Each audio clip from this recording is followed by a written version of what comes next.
necesita de una segunda capa que es esta pared celular y que le da precisamente esa resistencia. Ahora, vamos a ver que las bacterias, principalmente las que vamos a estar trabajando nosotros, la mayoría de las que vamos a estar trabajando, tienen dos tipos de pared celular, ¿sí? Estos dos tipos, nosotros lo diferenciamos por una tinción que se llama la tinción de Gram, y con esa clasificamos a las bacterias también como gram positivas o gram negativas. Las clasificamos así porque, bueno, además de que adquieren o que se tiñen, ¿sí? Con esta coloración, ¿sí? Las características por las que se tiñen, las características químicas de la pared, que es la razón por las que se tiñen, ¿sí? También nos ayudan a diferenciar las características incluso de tratamiento de la bacteria y de resistencia a algunas otras cosas, como a los antibióticos. Entonces, básicamente vamos a ver que tenemos tres diferentes tipos de pared celular de las bacterias patógenas que vamos a ver. Y dos, que son las más frecuentes, son estas que se diferencian por la tinción de Gram. ¿Sí? La tercera que vamos a ver, ¿sí? Es una tinción especial de bacterias que son menos frecuentes, son tinciones que se hacen menos frecuentes, pero que también tienen características de patogenicidad importante. Bien, entonces, vamos a ver que las bacterias que nosotros llamamos como gram positivas tienen una pared celular, vean que aquí está la membrana, ¿sí? Algunas proteínas que pueden ser porinas, que pueden ser enzimas, ¿sí? Y luego tenemos estructuras que salen de ahí. Estos ácidos teicoicos que mencionan son estructuras que le permiten unir a las proteínas de fijación a la pared celular. Esto le da fortaleza y para mantener unidas ambas, ¿sí? Pero luego siguen estos bloques en rojo, que es lo que nosotros llamamos como péptidoglicano o péptidoglucano, bueno, los españoles le llaman de una forma, los americanos de otra. Quiero que se acuerden que es péptido, es un péptido glicano, ¿sí? Péptido porque tiene aminoácidos, ¿sí? Tiene segmentos de aminoácidos que son los péptidos, y glucan porque tienen glucosa, o glican, como de la forma que le quieren decir, ¿sí? Entonces, una bacteria gram positiva tiene esta característica: una buena cantidad, del 80% de su pared celular, está compuesta por este producto, péptidoglicano. ¿Cuál es la diferencia con una gram negativa? Bueno, la gram negativa sí tiene un poco de péptidoglicano por aquí, enseguida de la membrana, pero enseguida lo que sigue es una segunda membrana celular, pero esta segunda membrana celular pues no es, bueno, constitutivamente se asemeja mucho a la primera, pero tiene una mayor cantidad de compuestos, sobre todo hacia el exterior, fijados en ella, ¿sí? Entonces, esta segunda membrana celular puede tener acá una gran cantidad de polímeros de glucosa, de polímeros de ácidos grasos o lípidos, ¿sí? O mezclas de ambos. Entonces, esta pared celular se vuelve mucho más grande, ¿sí? Y obviamente no reacciona al colorante de esta tinción de Gram. Entonces, esta es la forma en que diferenciamos dos grandes grupos, o los diferenciamos en dos grandes grupos, las bacterias más importantes. Miren, vamos a ver químicamente qué es el péptidoglicano, ¿sí? El péptidoglicano son cadenas de glucosa. Esto que vemos nosotros aquí como hexágonos, no es más que glucosa en su forma cíclica, que se une una con otra por unión aminoácidos, ¿sí? Y se forma una cadena como las cadenas de metal que conocemos, ¿sí? Claro que si se fijan, pues estas cadenas, ¿sí? Si estuvieran solas estarían muy libres, no le darían realmente fortaleza. Pero estos enlaces cruzados, estos enlaces aquí, son los que le dan la verdadera fortaleza, y estos son los péptidos, por eso se llama péptido, por estas uniones. Estos son los péptidos, glican o glucano, ¿sí? Que es esta otra cadena. Entonces, esta se ancla a pilotes de proteínas que se encuentran aquí en la membrana celular. Ahora, el péptido glican, bueno, dijimos que es la glucosa cíclica, ¿sí? Y en este carbono se une prácticamente un aminoácido, una alanina, ¿sí? Se une y nos deja prácticamente lo que se conoce como la N-acetilglucosamina, ¿sí? Esta N-acetilglucosamina es uno de los componentes de esta primera cadena. El otro componente es la misma N-acetilglucosamina, pero a la cual además se le une un aminoácido ácido, ¿sí? Y nos forma el N-acetilmurámico. Es la misma glucosa, ¿sí? Con la unión de la glucosamina y adicionada del ácido murámico, ¿sí? Entonces, esto es el otro componente, que se alternan uno, ¿sí? Glucosamina, ácido murámico, N-acetilmurámico, glucosamina, N-acetilmurámico, etcétera. Así se van alternando. Y además de eso, tenemos otros compuestos como el ácido diaminopimélico, ¿sí? que es otro compuesto de los que forman estos enlaces aquí. Y la lisina es un compuesto, un aminoácido frecuentemente utilizado por nosotros. Lo utilizamos en el ciclo de la urea para extraer la urea de la mitocondria, pero en el caso de las bacterias lo utilizan precisamente para formar el peptidoglicano.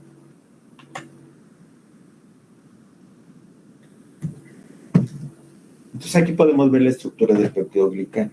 Miren, dijimos, se alternan N-acetilglucosamina, N-acetilmurámico, N-acetilglucosamina, N-acetilmurámico, ¿sí?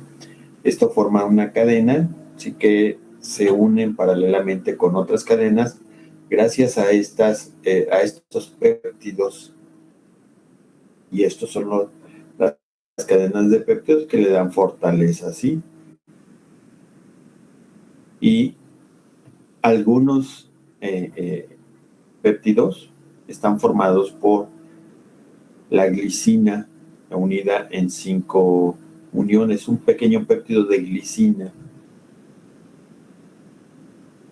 Este puente de glicina es el que forma estos enlaces. No se encuentra siempre, hay que aclararlo, ¿sí?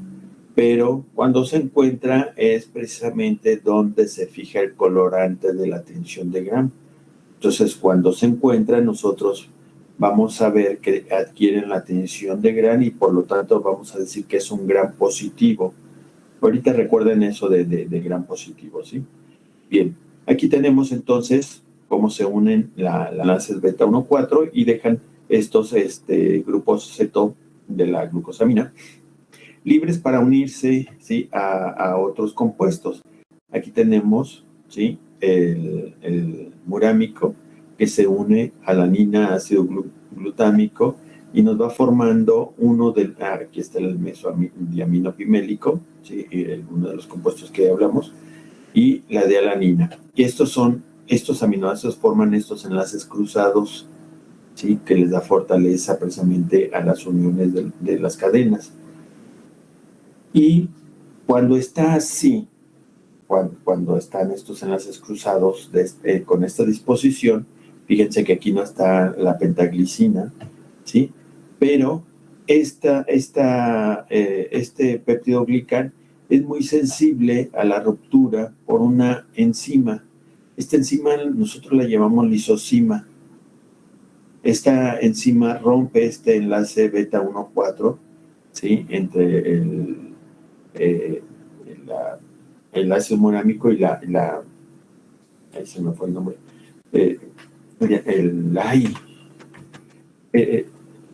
la N-acetilglucosamina, perdón, lapsus brutus mentalis, perdón.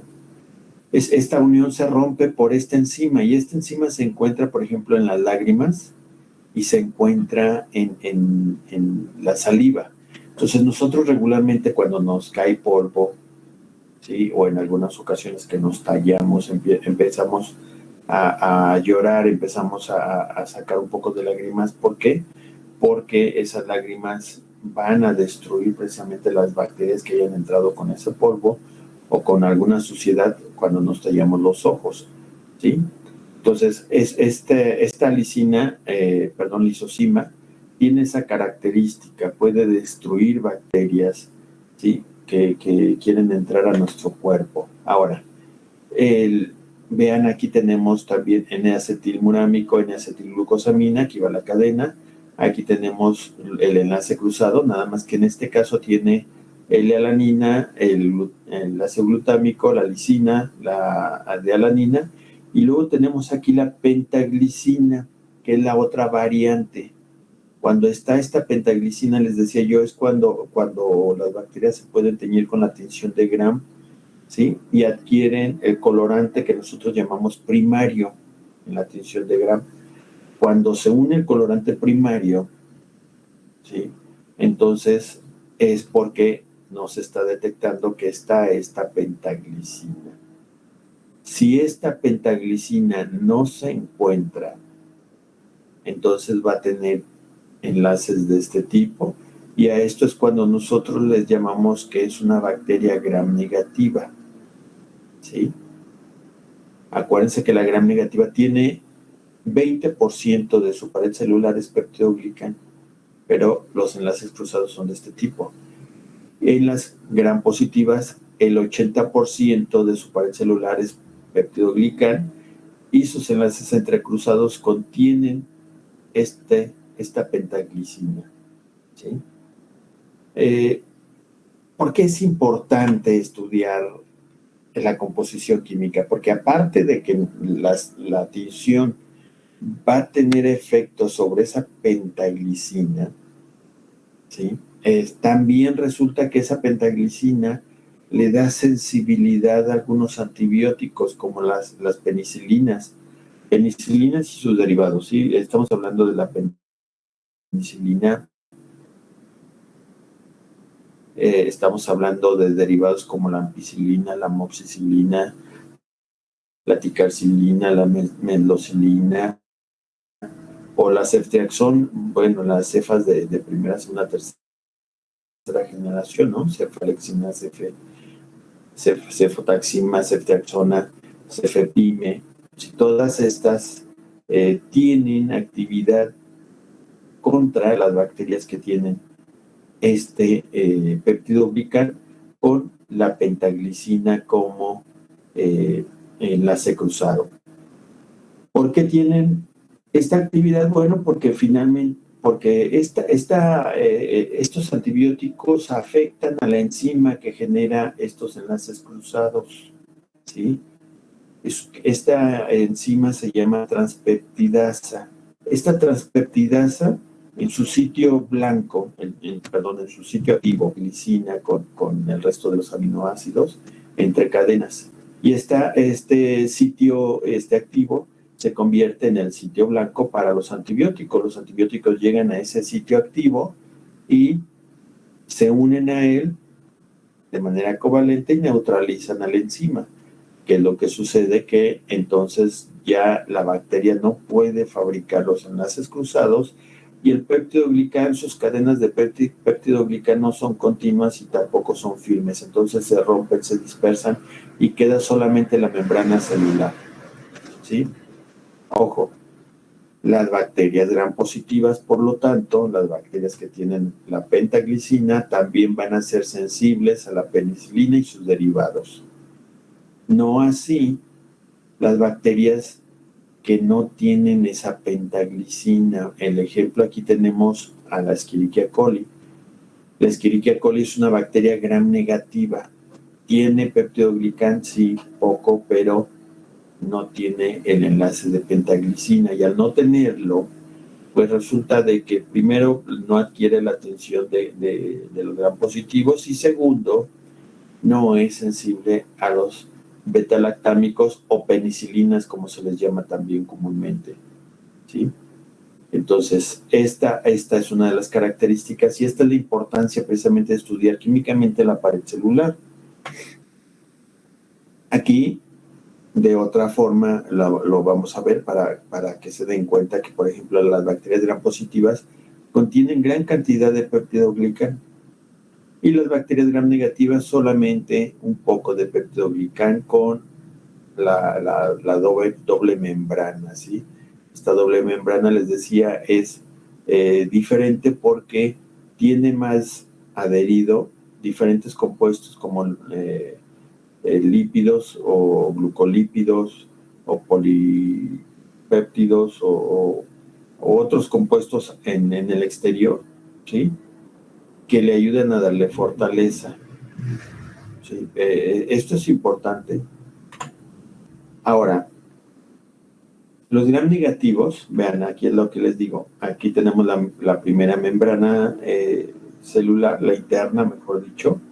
Luego tenemos el peptidoglicán y fijado a él se encuentra esta segunda membrana que contiene también igual proteínas de fijación, porinas, ¿sí? Y aquí es lo que les comentaba, a estas proteínas o a estos fosfolípidos se unen compuestos, ¿sí? Como los polisacáridos. Estos son hexágonos también que están representando a la glucosa o algún otro compuesto, ¿sí? Pueden ser mezclas de péptidos con azúcares, ¿sí? Pueden ser mezclas de lípidos con azúcares, etcétera. Esto es lo que representa precisamente los diferentes colores y por lo tanto la membrana externa es mucho más gruesa y es más firme, además de que es menos permeable. Las bacterias gram negativas regularmente por esa disminución, porque tienen más lípidos en su membrana externa o en la pared celular, mejor dicho, por tener más lípidos son más impermeables, ¿sí? Los compuestos que tienen que entrar a través de porinas hacia un espacio periplásmico y esto los hace que muchas veces aquí puedan destruir los antibióticos sin que se vea afectado su metabolismo.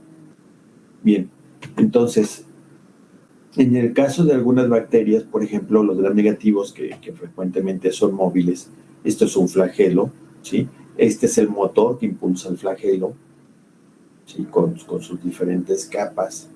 Y estas capas, si se fijan, hay dos que le dan firmeza al flagelo. El flagelo es una pequeña hebra que está unida a un gancho. Este gancho es el que hace que pueda tener ahora sí que la movilidad adecuada, sí, que no gire sobre su propio eje, sino que tenga un giro rotacional y que le pueda permitir a la bacteria impulsarse, ¿sí?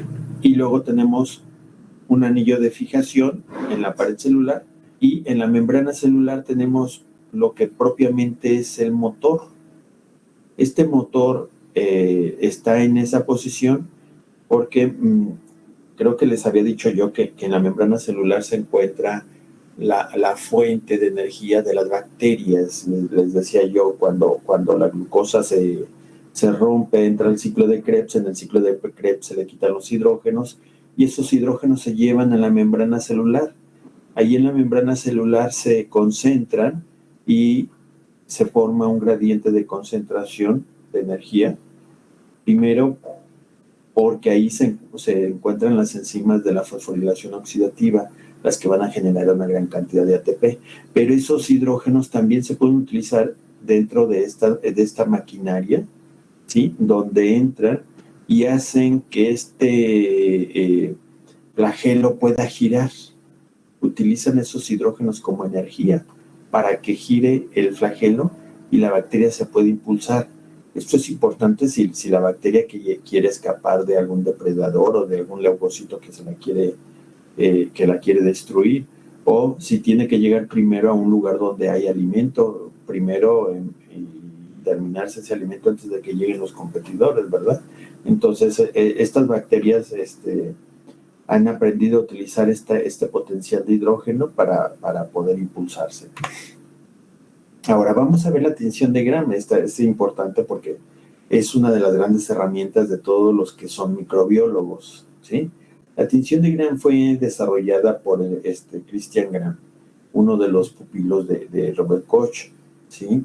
Él estuvo ensayando con diferentes colorantes y encontró que había uno que se fijaba firmemente a la pared celular de las bacterias y que en algunos casos las teñía y en otros casos no, ¿sí? Este colorante lo denominó como colorante primario, ¿sí? Y buscó un colorante secundario que tiñera el entorno, que le ayudara a teñir el entorno para poder diferenciar el otro grupo de bacterias, y vio que podía utilizar cualquier otro tipo de colorante y lo llamó colorante secundario, ¿sí? Antes de que él desarrollara su tinción, las bacterias se veían como fantasmas, no se podían estudiar en su forma y en su estructura, ¿sí? Aunque se podían ver, no se veían claramente. Entonces, cuando él desarrolló su tinción, se empezaron a observar perfectamente bien las bacterias, ¿sí? Ahora, ¿cómo se hace la tinción de Gram? Lo primero que nosotros necesitamos entender es de que para poder observar bacterias las tenemos que tener fijas, las tenemos que mantener fijas en una lámina de vidrio, un portaobjetos, ¿sí? Aquí tenemos nuestro portaobjetos y colocamos una gotita de solución salina o de agua y luego ponemos aquí las bacterias y las dispersamos en la superficie del vidrio para que se seque rápidamente. Una vez que está seco, ¿sí? Una vez que las bacterias ya están dispersas y ya se eliminó todo el agua que le habíamos puesto, entonces las vamos a pasar por la flama un par de veces. Sí, la flama va a disolver un poco de las proteínas y de los lípidos que tiene la pared celular y los va a fijar al vidrio. Como los colorantes de la tinción son líquidos, ¿sí? A la hora de que nosotros los fijamos las bacterias, pues estos colorantes no las van a barrer, no los van a eliminar. Si no las fijamos, nuestras bacterias se van a ir, ¿sí? Entonces, a este proceso se le llama fijación. Y este proceso de fijación se hace siempre que nosotros queramos tener cualquier bacteria o célula. Cualquier bacteria o célula, ¿sí? Entonces, bueno, ya las fijamos, ¿sí? Enseguida vamos a utilizar los colorantes. Les decía, Christian Gram desarrolló, hoy estuvo investigando qué colorantes puede utilizar o qué colorantes puede utilizar para teñir a las bacterias y encontró que colorantes primarios estos son muy parecidos, de hecho digamos, cambian químicamente, creo que nada más en un metil o en alguna otra cosa. Es el cristal violeta y el violeta de genciana. El violeta de genciana, seguramente alguno de ustedes, si tiene caballos o ha visto cómo curan a los caballos, lo ha escuchado nombrar, ¿no? Es el violeta que utilizan para curar heridas. Bueno, cristal violeta o violeta de genciana es el colorante primario. Este colorante se va a unir a la pentaglicina, a ese puente de pentaglicina que vimos en el peptidoglicán, ¿sí? Pero se va a unir de manera covalente, es decir, forma un enlace fijo, lo cual hace que esta unión pues no se pierda tan fácilmente. Recuerden que los enlaces covalentes son enlaces de alta energía y pues no se pueden romper tan fácilmente. Bueno, entonces estos colorantes no se pueden sustituir. Si no tienes alguno, no puedes hacer la tinción, ¿de acuerdo? Luego tenemos un colorante secundario. Este colorante secundario regularmente es un contraste, un colorante de contraste, es decir, el cristal violeta va a teñir a las bacterias de azul o violeta, ¿sí? Y para que se vean mejor, pues se ponen sobre un fondo o sobre un entorno de color rosa o rojo, que es el colorante que es la safranina. No tengo safranina, bueno, pues vamos a utilizar otro colorante, puede ser el rosa perdón, el café pardo, o puede ser el verde de malaquita. Este sí se puede sustituir.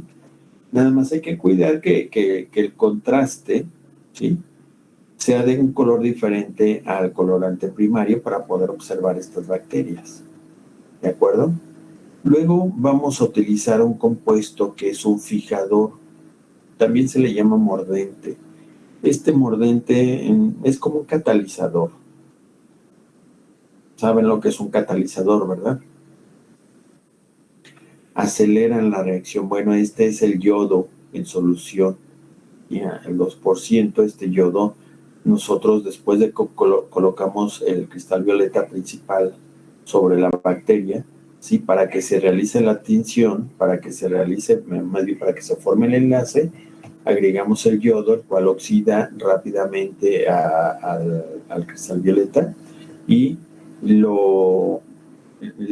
pone los electrones necesarios para que forme el enlace covalente con la pentaglicina y se una, ¿sí? Entonces, si no le ponemos nosotros difícilmente se va a unir.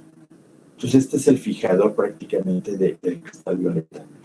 Y luego utilizamos un solvente fuerte, que es una mezcla de alcohol-acetona, 70% de alcohol, 30% de acetona. Este disolvente va a disolver al cristal violeta perfectamente bien, claro, si no está unido. Cuando ya está unido no le hace absolutamente nada, ¿sí? Pero si ya está unido, si no está unido, lo disuelve y lo elimina del entorno. Esto nos permite tener unas tinciones limpias, ¿sí? Y con esto quitar el exceso de cristal violeta, que es, la verdad, opaca mucho a las tinciones si uno no lo quita completamente, ¿sí? Y vamos a utilizar agua para quitar los excesos de cualquiera de estos compuestos.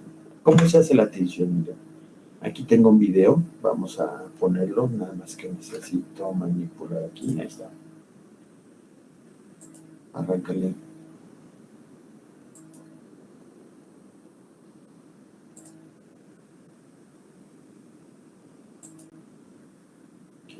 Bueno, vamos a...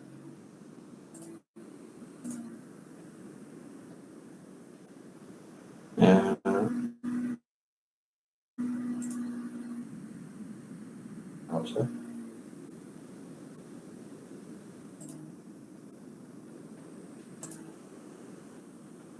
Ahí está.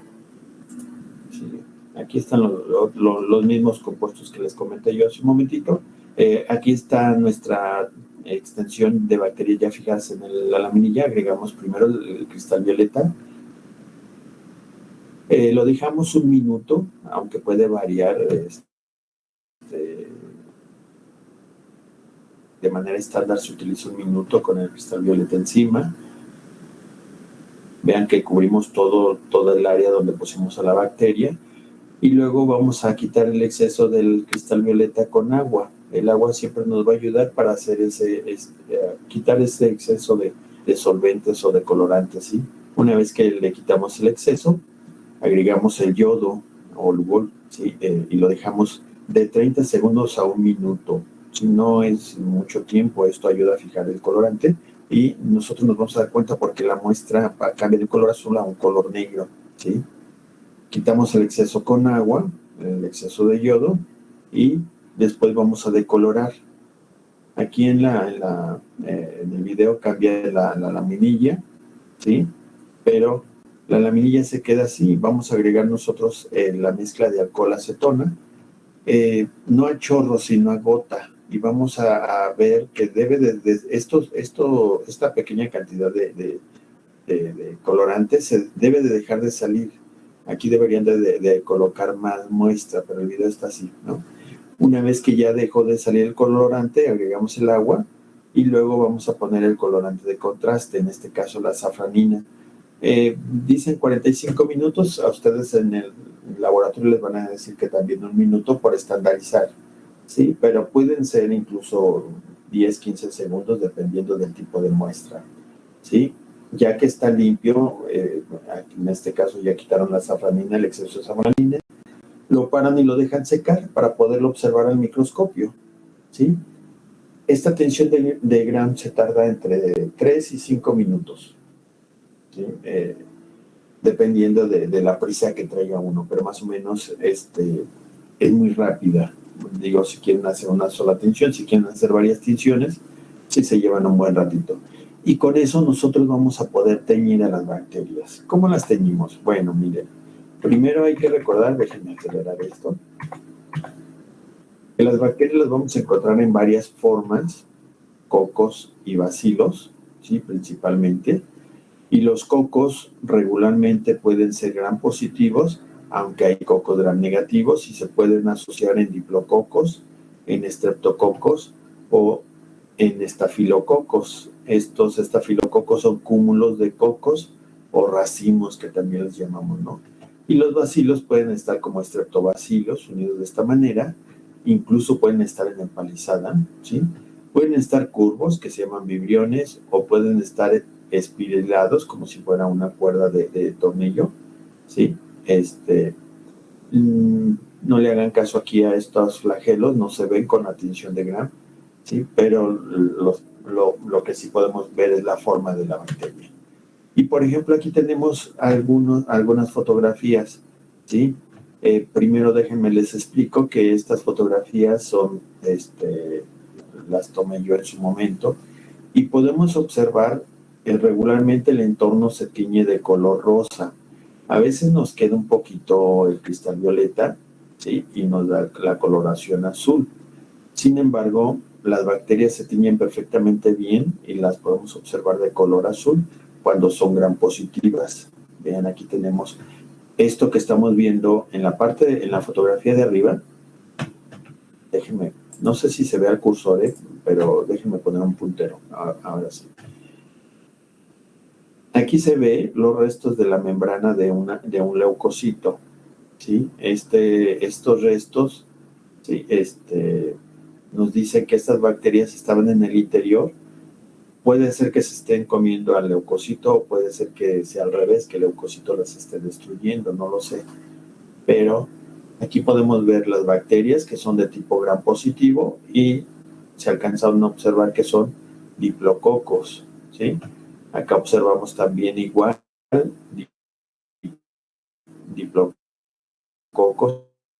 o cocos intracelulares. Por aquí parece más bien este bacilo, pero bueno, este es otro leucocito, se ve perfectamente bien su membrana celular, ¿sí? Y las bacterias en el interior. Y aquí vemos otro leucocito con su núcleo segmentado, ¿sí? Esta es la característica más importante de los leucocitos, que tienen su núcleo segmentado, y aquí vemos un bacilo externo y un bacilo interno, ¿sí? Por acá vemos un gran positivo, vean la diferencia. Entonces, la tinción de Gram nos permite ver la célula y el entorno y ver la característica de las bacterias. Aquí tenemos una tinción, por ejemplo, están haciendo pus prácticamente. Los leucocitos ya están destruidos, solamente se ven los núcleos, pero aquí están los núcleos segmentados, ¿sí? Y se pueden ver diferentes tipos de bacterias. En este caso, esta bacteria larga con puntas, con extremos en punta, es gram positiva, y estas más delgaditas son gram negativas. Esa es la diferencia que nos ayuda a nosotros encontrar la tinción de Gram, ¿sí? Son diferentes, sí, recuerden que las Gram positivas son muy sensibles a los antibióticos beta-lactámicos o penicilinas, ¿sí? Y las Gram negativas no lo son. Si nosotros diéramos ampicilina para tratar esto, pues rápidamente eliminaríamos a estas o a estas otras, pero estas no les pasaría absolutamente nada, ¿de acuerdo? Entonces, la tinción de Gram nos permite entonces encontrar eso. Las penicilinas, por ejemplo, tienen una característica, como llegan, inactivan a la transpeptidasa, que es la que une la pentaglicina. Imagínense que la bacteria tiene esta forma de bacilo. Se rompe el peptidoglicán, se rompe la pared celular, entonces se libera o se queda solamente la bacteria, pero con la pura membrana celular, y a esto le llamamos nosotros protoplasto. Y este protoplasto, por efecto de la presión osmótica, ¿sí?, se puede empezar a hinchar, se puede empezar a crecer hasta que se rompe por la presión osmótica, ¿se acuerdan? Entonces, esto a la bacteria pues le afecta porque la mata. Es el efecto de los antibióticos beta-lactámicos o penicilinas, ¿sí? Las penicilinas actúan de esa manera. Aquí están los beta-lactámicos o penicilinas, ¿sí? Pero también aquí hay otros antibióticos, casi no se utilizan para el tratamiento humano. Por ejemplo, la fosfomicina sí se utiliza, pero solamente para infecciones urinarias.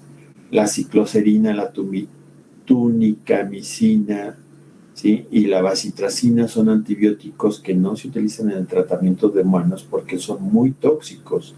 La vancomicina también es muy tóxico y se utiliza solamente cuando es la última opción, cuando el paciente ya está infectado con una bacteria multiresistente, ¿sí?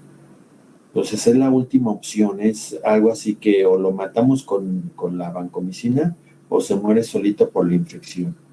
Entonces es cuando se aplica.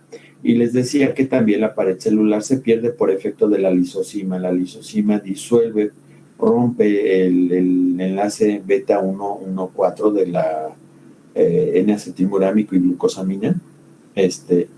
Lo rompe y también el mismo efecto, se genera el protoplasto y si la solución tiene pocos solutos, recuerden que se va a empezar a hinchar, se va a empezar a llenar de líquido y va a explotar, ¿de acuerdo? Si está en una solución isotónica, el protoplasto puede mantenerse, ¿sí?, sin destruirse, y la bacteria puede regenerar su pared celular si desaparece el aminoácido o la enzima, perdón, el antibiótico o la enzima. Esto es importante porque muchas veces los antibióticos se aplican y las personas se sienten mejor. Ya me siento bien, yo creo que ya dejan de tomar el antibiótico y otra vez recaen, ¿sí? Es que la bacteria es resistente, ¿no? Es que no se alcanzó a destruir la bacteria, se quedó el protoplasto y una vez que le quitamos la lisozima o le quitamos el antibiótico, esta vuelve a generar su pared celular y vuelve a ser patógena y vuelve a ser infecciosa, ¿sí? Vean los protoplastos pueden estar desde muy chiquitos, como estos de acá, más grandecitos o muy grandes, dependiendo de la presión osmótica, ¿sí? Entonces, este es el efecto, por ejemplo, de los antibióticos sobre una colonia de bacterias. Todos estos pudieron ser bacilos, ¿sí?, o coquitos, pero vean cómo se observan aquí.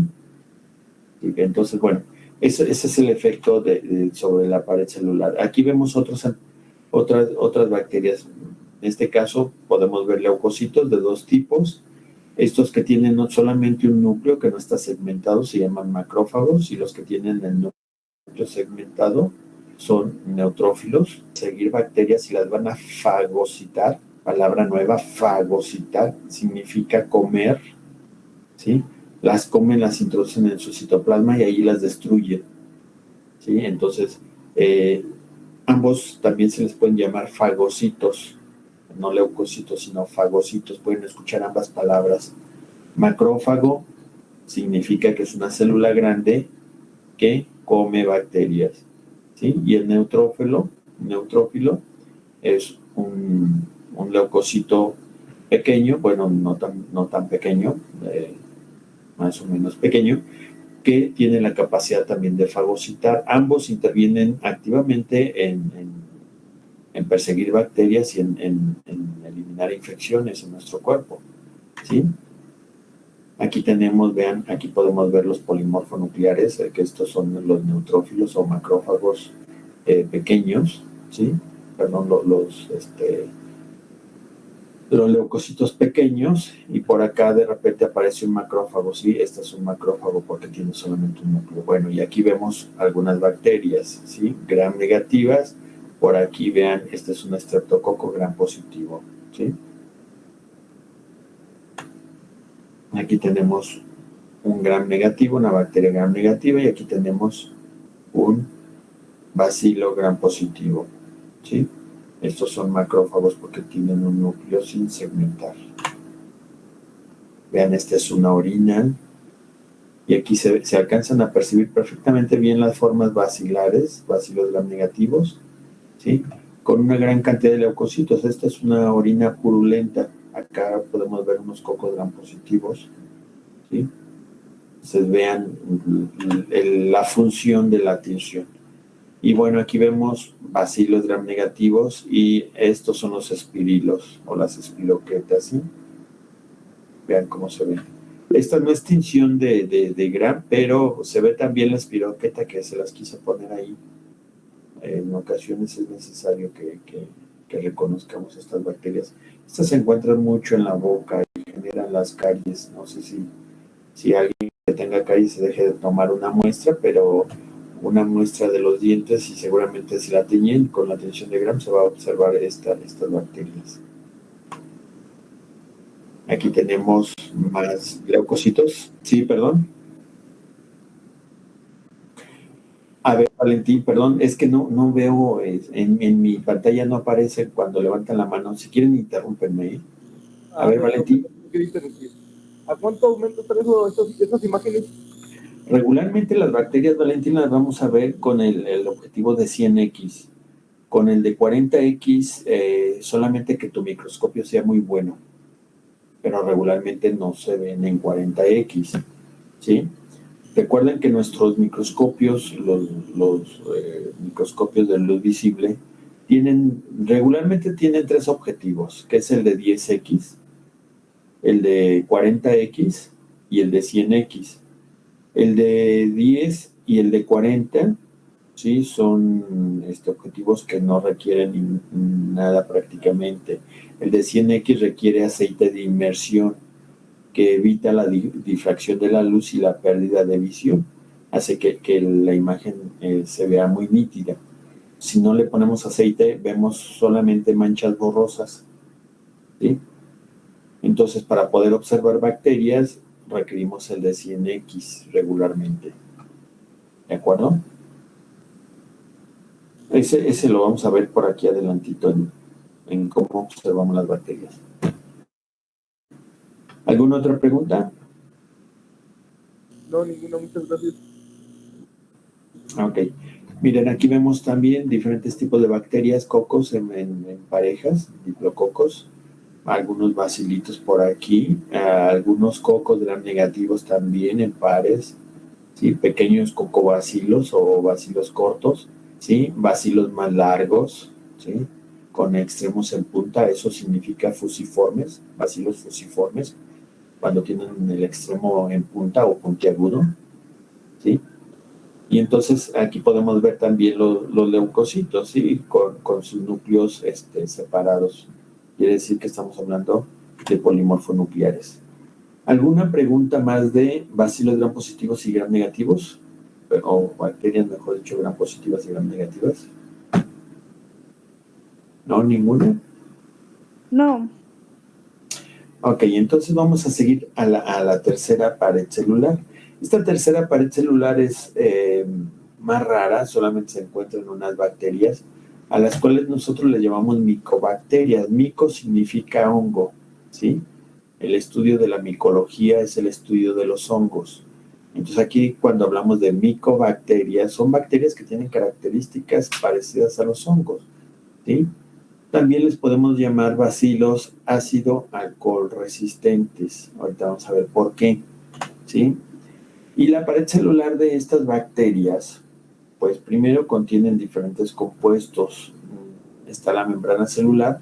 Pueden tener peptidoglicán, sí, tienen una capa de peptidoglicán, pero luego tienen una gran cantidad de lipo o ácidos grasos o lípidos, como le quieran llamar, además de los ácidos teicoicos, ¿sí? Estos ácidos teicoicos son estas estructuras que corren a través del peptidoglicán y que le dan fortaleza, ¿sí? Y por fuera van a tener una gran cantidad de compuestos, ahorita los vamos a ver, ¿sí? Pero uno de las estructuras más importantes, ¿sí? Es de que van a tener este ácido ribitoteicoico. Este ácido ribitoteicoico, vean, aquí tenemos prácticamente viene siendo un pentanol, así se le llamaría, ¿sí? Es decir, un alcohol de 5 carbonos, ¿sí? Y en los extremos se une un grupo fosfato, ¿sí? Y en el centro se une glucosa, alanina, alanina. Esto nos forma el ácido ribitol-teicoico. Este ácido ribitol-teicoico es muy antigénico. No sé si hayan escuchado alguna vez la palabra antigénico. ¿Qué es un antígeno? ¿Han escuchado hablar de antígeno? A ver, alguien que tenga idea.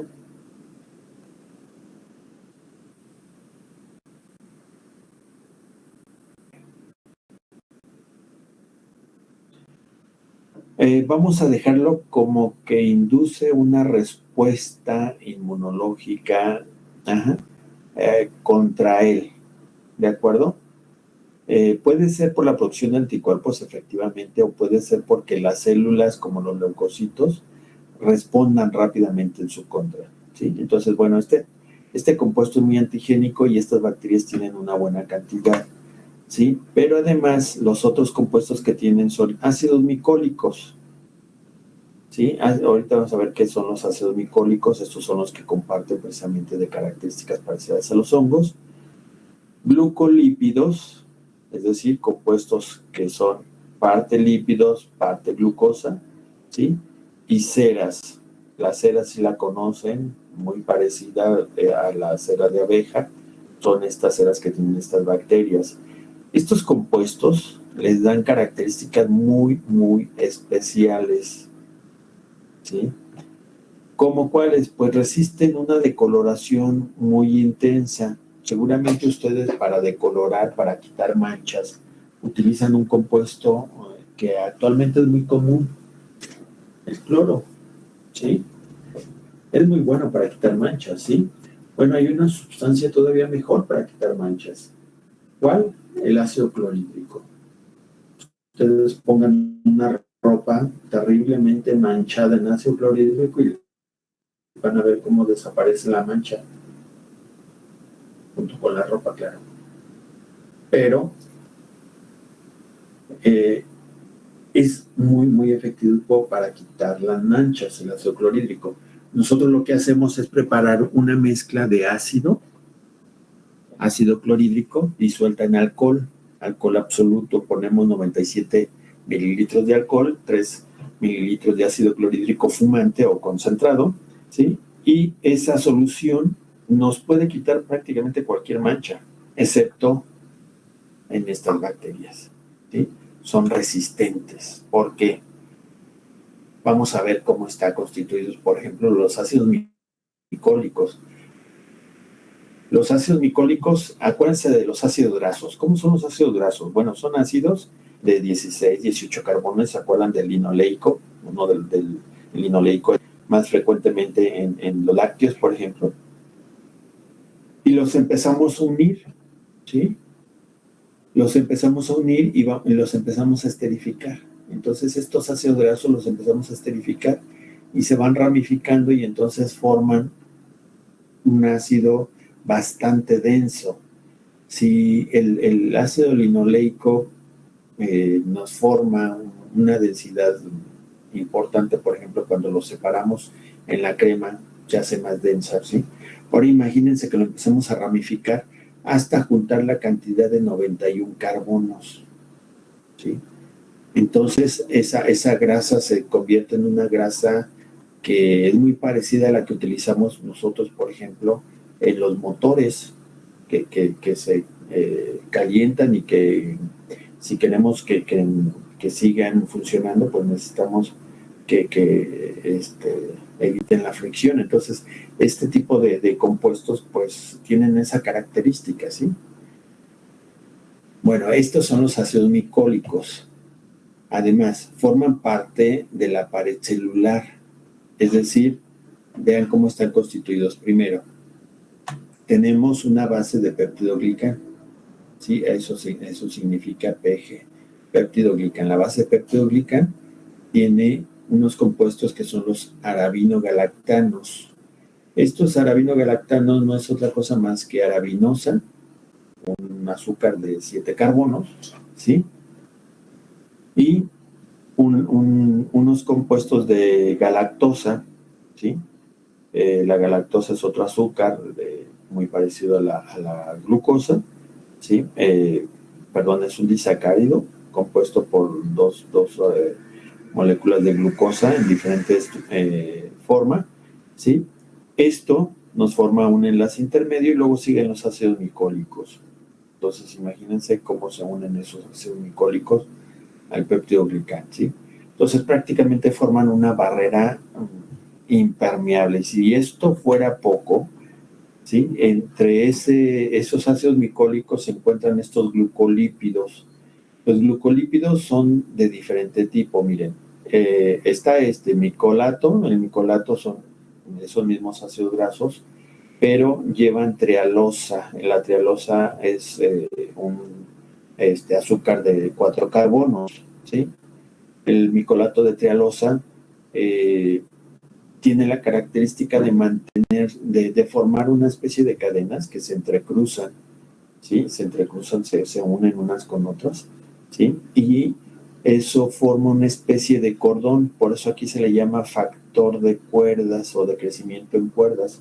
En realidad lo que hace es, imagínense un rosario, imagínense un collar, donde las cuentas o las perlas que tiene el collar son las bacterias y la cuerda que las mantiene unidas es este factor de cuerda, ¿sí? Es ese cordón que mantiene unidas a las perlas. En este caso, las bacterias se mantienen unidas por este micolato de trealosa, es su función, ¿sí? Cuando esos ácidos grasos tienen azufre, sulfolípidos de trealosa, ¿sí? Pues esto se comporta como un factor de virulencia. No sé si ya habíamos definido la palabra virulencia. ¿Qué es virulencia? A ver, ¿quién se acuerda? Virulencia.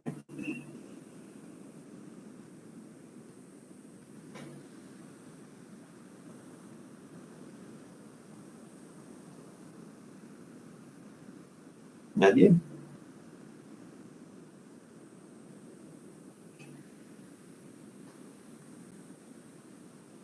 Bueno, yo se las defino. Profe, Sí, ay, perdón, ¿no era algo así como una como capacidad de ese microorganismo para crear una enfermedad o algo así? sí.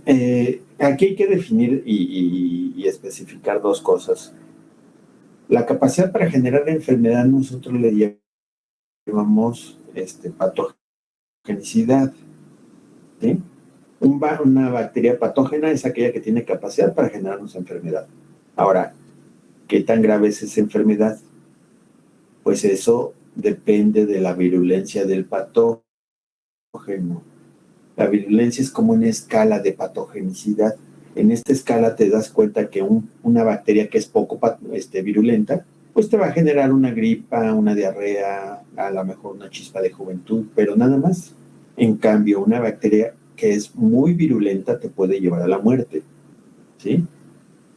Entonces, para que me entiendan y para relacionarlo como un factor de patogenicidad, las bacterias pueden tener uno, dos, varios factores de patogenicidad.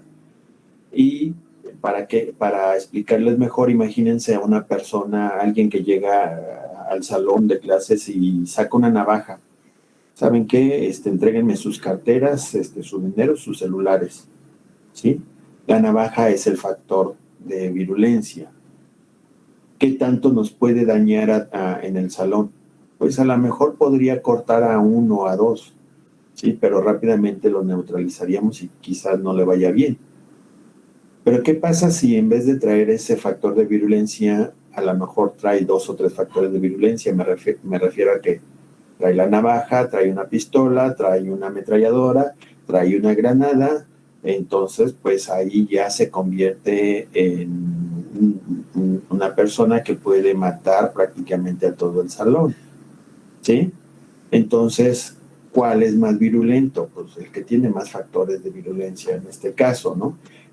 Entonces, cuando hablemos de factores de virulencia, recuerden esto, esto es una bacteria que va a tener varios factores de virulencia, por lo tanto va a ser más agresiva.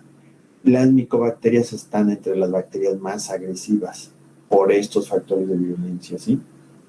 Bien.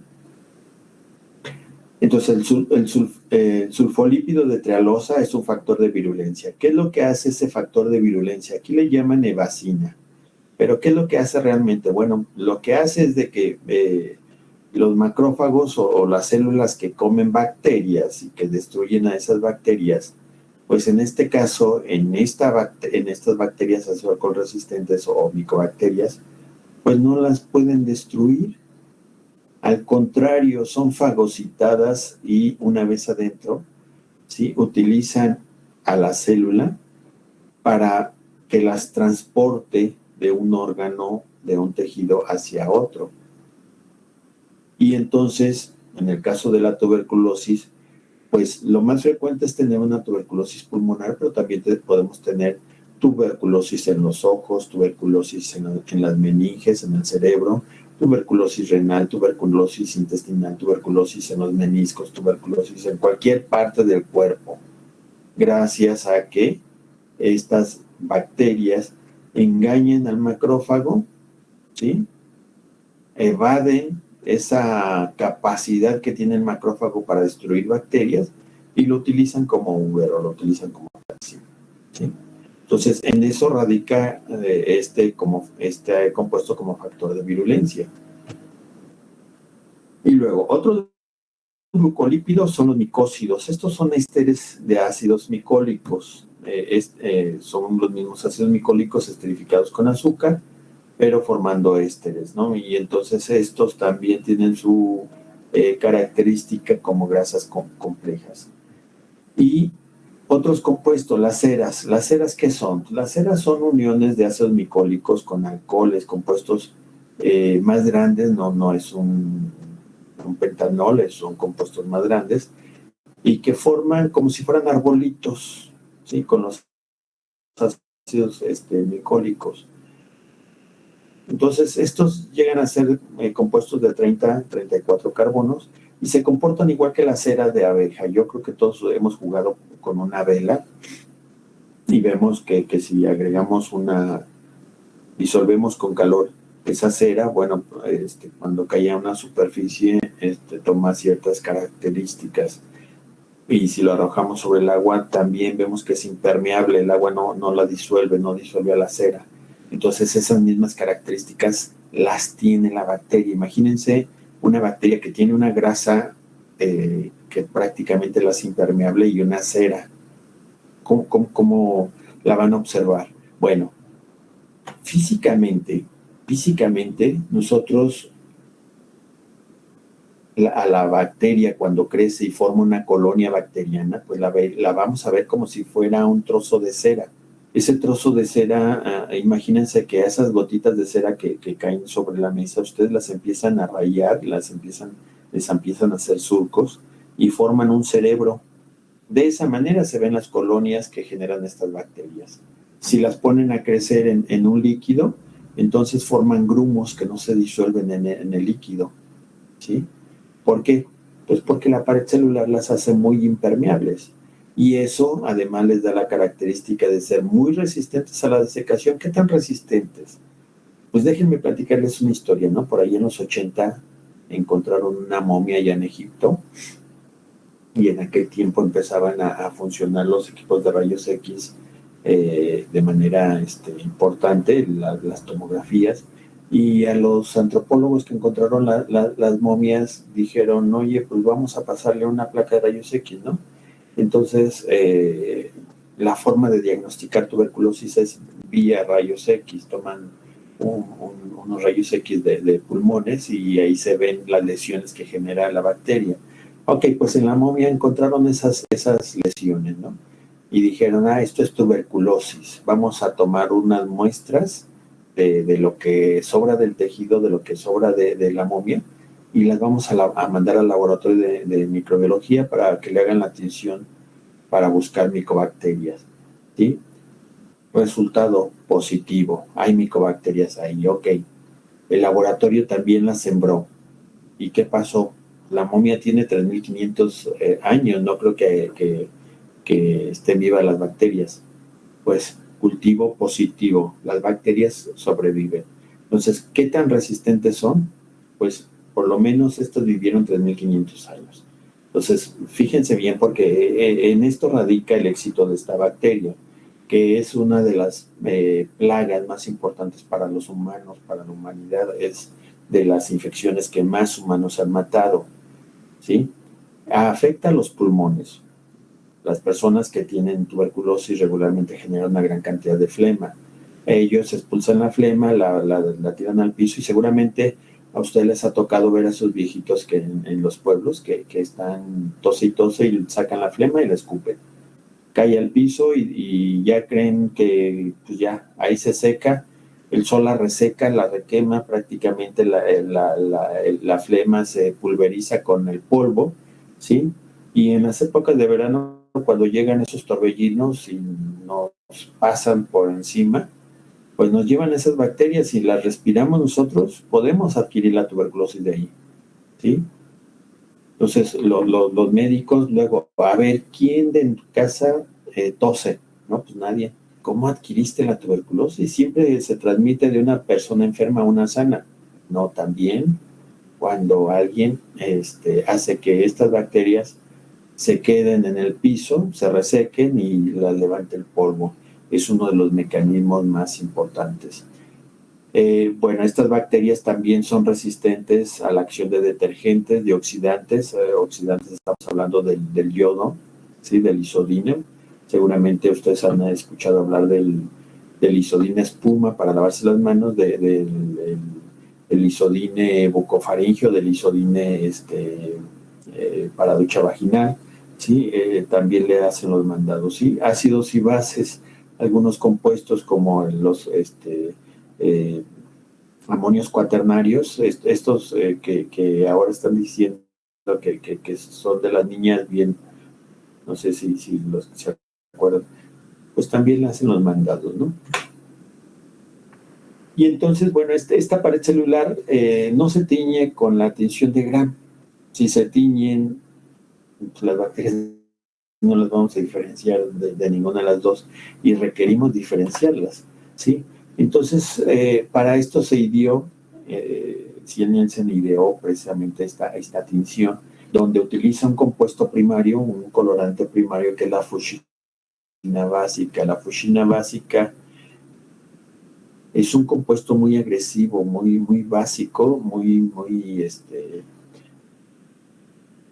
se fija muy fácilmente a cualquier parte, ¿sí?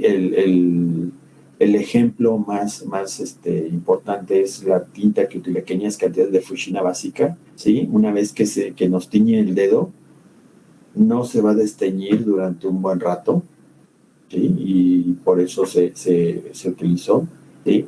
A esta fuchsina básica nosotros le agregamos un compuesto que elimina a las micobacterias, que es el fenol, por eso le llamamos fenicada. El fenol al 0.5%, ¿sí? Lo ponemos en la misma solución de la fuchina básica, y eso, mientras manipulamos a las muestras que pueden tener micobacterias, pues le quitan un poquito la patogenicidad a la bacteria y evitan que nos enfermemos. El personal de laboratorio que maneja muestras de pacientes con tuberculosis está muy expuesto a la infección por la micobacteria o por Mycobacterium tuberculosis, ¿sí? Entonces debemos de tener mucho cuidado. Bien, aparte de este colorante, vamos a utilizar el decolorante que ya habíamos hablado, alcohol ácido, 97 mililitros de alcohol, 3 mililitros de ácido clorhídrico concentrado o fumante, ¿sí? Y un colorante secundario o de contraste que es el azul de metileno al 1%. Este no lo podemos cambiar, la fuchina fenicada, la fuchina básica no lo podemos cambiar, pero el azul de metileno sí. No tengo azul de metileno, pues utilizo verde de malaquita. El verde de malaquita me va a teñir nada más de verde el entorno, el azul de metileno me lo va a teñir de azul. Y la fuchina fenicada teñía las bacterias de rojo. Ahora, ¿cómo se hace el procedimiento? Pues el procedimiento inicia igual que la tinción de Gram. Nosotros ponemos las bacterias en una laminilla, en un portaobjeto, los fijamos al calor, recuerden el proceso de fijado, cómo se hace, ¿sí? Y una vez que ya están fijadas, las ponemos en un puente de 2 varillas de vidrio, las recubrimos con la fuchina, que es este colorante de color rojo, y luego, en este caso, el fijador que vamos a utilizar es calor. Vamos a calentar esa fuchina con un mechero, con la llama de un mechero o con la llama de una torunda de alcohol encendida, hasta que empiece a emitir un poco de vapores. No hay que dejarlo ebullir porque eso puede hacer que algunas bacterias también salgan de la preparación, ¿sí? Simplemente hay que dejarlo que se caliente. Y esto lo hacemos por un periodo más o menos de unos 5 minutos, de 3 a 5 minutos. ¿Sí? En esto no hay mucho tiempo. El calor, ¿qué es lo que va a hacer? Pues las grasas las va a disolver un poco y va a permitir que entre la fuchina fenicada. Una vez que entre, ya cualquier cosa que le pongamos afuera, ¿sí? No la va a decolorar. Y en eso incluye precisamente el alcohol ácido, ¿sí? Bien, quitamos el exceso de fuchina, ¿sí? Y aplicamos el decolorante, que es el alcohol ácido. Lo ponemos igual que la fuchina, sobre todo la laminilla, lo dejamos 1 o 2 minutos. Si se tiñe mucho, le quitamos ese ácido, alcohol, y le volvemos a poner más. Aquí esto de 3 minutos, tómenlo con reserva. ¿Por qué? Porque pueden ponerle 2 o 3 veces el alcohol ácido para hacer que se extraiga todo el colorante de la fuchina, ¿sí? En muestras, por ejemplo, que son de flema, a veces decolorarlas nos lleva mucho tiempo, entonces hay que ponerle 2 o 3 veces el alcohol ácido para que se salga el exceso de fuchina, ¿sí? Tiene que quedar casi transparente la muestra. Si no logra estar transparente, quiere decir que no le hemos logrado quitar todo la fuchina y hay que ponerle más alcohol ácido. ¿Cuántas veces lo pueden hacer? Las que quieran. Recuerden que estas bacterias resisten la decoloración con alcohol ácido, así que pueden hacerlo cuanto quieran. Y una vez que ya estén decoloradas, quitan el exceso con agua y le ponen el azul de metileno. El azul de metileno solamente con que lo dejen unos 30 segundos, aunque aquí diga 1 minuto, es solamente para teñir el entorno. Igual lo pueden poner así, como se pone la fuchina. ¿Sí? Y una vez que no se requiere calentar, simplemente nos va a teñir el entorno. Se deja 1 minuto, se lava y se deja secar la laminilla. Y entonces, vean, el azul de metileno nos tiñe todo el entorno de azul. Y la fuchina fenicada tiñe a la bacteria de ellas, están unidas, pero que siempre las vamos a encontrar en bolitas. Aquí tenemos otras micobacterias también unidas. Vean cómo aquí hay un macrófago, bueno, un polimorfo nuclear. Sí, aquí hay otras bacterias que se tiñen con la tinción de contraste, pero que se diferencian perfectamente de las micobacterias. Igual acá, vean, aquí tenemos algunas células, estas son células posiblemente de otro tejido, las micobacterias, y por aquí encontramos otras bacterias que se tiñen también de azul. Esas no las hemos eliminado.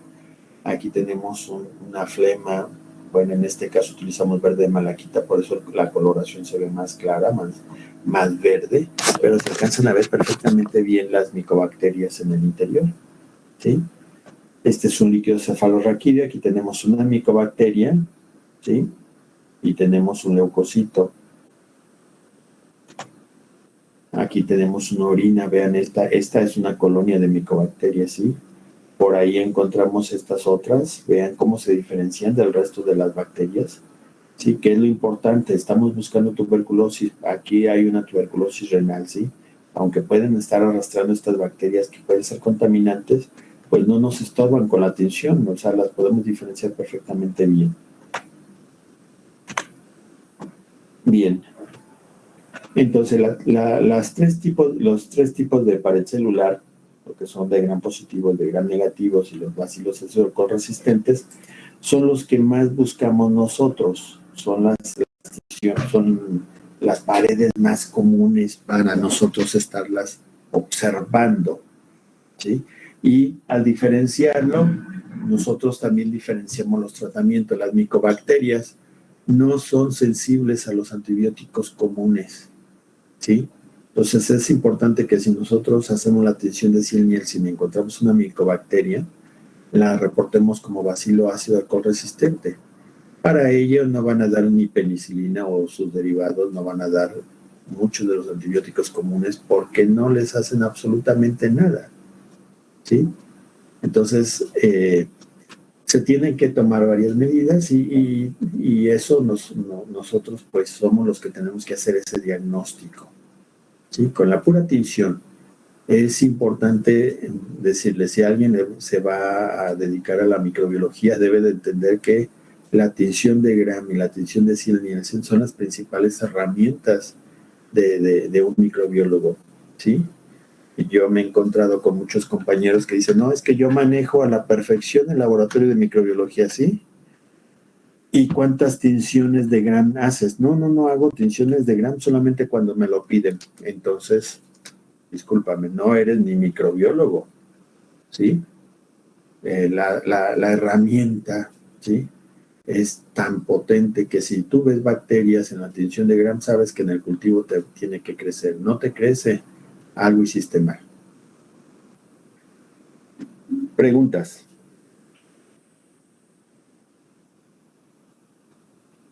¿No tienen preguntas? No, ninguna. No, profe. No, profe. No, profe. Quiero que me entiendan, ¿eh? Quiero que se les quede bien claro qué es de lo que estamos hablando. No sé si sea yo tan claro o no me estén entendiendo, pero díganme, ¿sale? Sí se entiende, profe. Sí, profe, sí se entiende. Bueno, ok. Voy a creer en ustedes. Si no hay preguntas, entonces, muchachos, pues vamos a dejarle hasta aquí y nos vemos la siguiente semana. ¿Les parece bien? Profe, perdón, ¿no va a poner ahora cuestionario? No, es hasta que termine la unidad. Acuérdense que ok. en el anterior les dije, el cuestionario es mucho porque es de toda la unidad, pero denme Sí, chance. está bien.